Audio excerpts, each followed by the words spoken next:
Welcome to the Slop Farm. Enjoy the video. You start by powering the machine and entering BIOS/UEFI. Press ESC then F10 quickly. Once in, make sure the boot order points to the internal drive and Secure Boot isn't blocking legacy tools. This prevents the system from skipping valid OS loaders. Run HP's built-in diagnostics from startup to test storage and memory because a faulty SSD or RAM often causes login failures.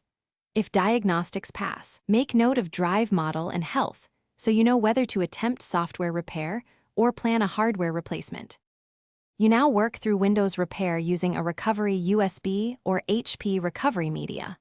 Once booted to recovery, run startup repair to fix common boot configuration issues. If that fails, open command prompt and run bootrec/fixmber, bootrec/fixboot, and bootrec/rebuild to rewrite boot records.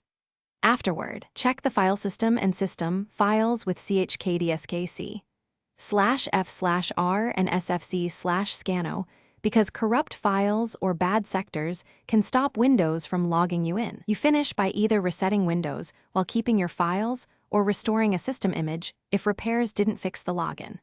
Once done, make sure drivers and Windows updates install so the login process is stable.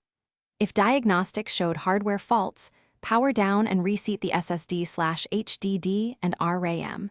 Replace the failed component if needed. Troubleshoot further by booting a Linux USB to backup data before major fixes, if you're stuck. That backup plus HP support will save time and prevent data loss.